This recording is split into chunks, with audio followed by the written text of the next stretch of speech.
Nostalgie quand tu nous tiens. Je sais pas vous, mais moi je repense souvent à cette époque 2D en fait de la saga des Zelda. C'est vrai que la 3D a apporté beaucoup depuis au niveau de l'immersion, au niveau du côté épique de l'aventure. Et pourtant depuis que c'est passé à la 3D, eh bien je trouve qu'il manque quelque chose. Je saurais pas vous dire quoi. Hey, listen.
Salut tout le monde, c'est Atomium et bienvenue dans un nouvel épisode de Reload, l'émission dédiée aux jeux que l'on ne doit pas oublier. Alors aujourd'hui c'est la 20e, du coup pour fêter ça dignement, eh bien on va faire un hommage. On va rendre un hommage à Zelda. Alors bon, Zelda vous me direz c'est loin d'être oublié, et pourtant celui-là, plutôt ces deux-là, ont été un petit peu laissés de côté alors que la qualité est au rendez-vous. Je veux bien sûr parler de Oracle of Age et Oracle of Seasons.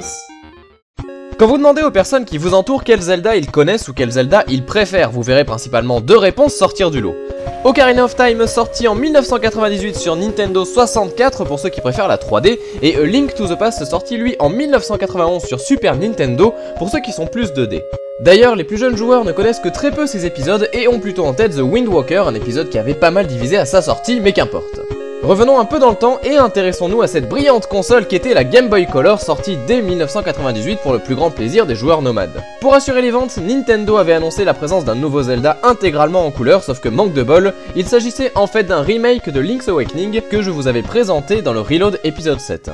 Les fans ont donc dû attendre patiemment jusqu'en 2001 avec quelques mois de décalage entre les japonais et nous autres européens pour qu'une nouvelle aventure de Link voie le jour. Coup de maître de la part de Nintendo, ce n'est pas un mais deux jeux qui vont sortir appelés Oracle of Age et Oracle of Seasons.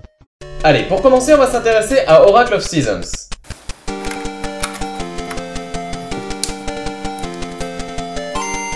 Tout commence par une chute de Link dans les abîmes. Il atterrit alors dans un monde très coloré pour se faire recueillir par une troupe de musiciens guidés par une danseuse du nom de Dean. Cette intro vous permettra d'admirer les cinématiques du jeu basées sur de belles illustrations. Dean remarque alors la marque sur la main de Link, symbole d'héroïsme à la lourde responsabilité de sauver le monde. Et c'est ainsi qu'entre en scène Onox qui vient enlever notre chère danseuse qui s'avérait être l'oracle des saisons, ce qui a pour cause la disparition du temple des saisons et le dérèglement de ces dernières. On retrouve alors notre héros en compagnie d'Impa, la cuisinière de la troupe qui va nous guider jusqu'à l'arbre Mojo. Elle vous apprend au passage que son rôle était d'escorter Dean jusqu'à Hyrule pour aller voir la princesse Zelda. Il est donc grand temps pour le joueur de découvrir les mécaniques de gameplay propres à l'univers du petit héros vert. Il faudra donc dans un premier temps aller chercher l'épée pour être en mesure de se défendre. L'arbre Bojo vous expliquera ensuite que pour aller sauver Dean, il va falloir réunir les 8 essences de la nature qui correspondent bien sûr à 8 donjons à parcourir. Les habitués de la saga ne vont pas être dépaysés car comme dans tous les Zelda, il sera question de résoudre des énigmes, trouver des objets vous conférant de nouvelles capacités, rendant ainsi accessibles de nouvelles zones menant à d'autres donjons et accessoires, etc. etc. Chaque donjon est habité par une myriade de monstres en tout genre, mais vous y croiserez également un mini-boss et un boss bloquant l'accès à l'essence de la nature qu'il protège. Sachez que ce Zelda est un festival de clins d'œil à lui tout seul. Nombreuses sont les allusions aux précédents Zelda, allant de Zelda 1 avec des boss emblématiques que l'on connaît déjà, jusqu'à Ocarina of Time avec une musique qui rappellera des souvenirs à beaucoup d'entre vous.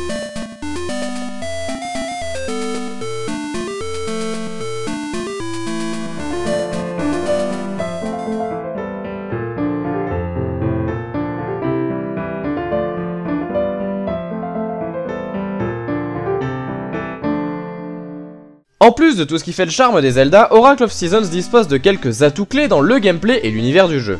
Deux mondes sont à parcourir en parallèle, Holodrum et Subriosa, ce dernier étant le berceau du temple des saisons. En effet, Link va pouvoir utiliser un objet propre à cet épisode, le sceptre des saisons, qui aura la capacité de changer arbitrairement de saison une fois de plus lorsque vous vous placez sur un tronc d'arbre coupé.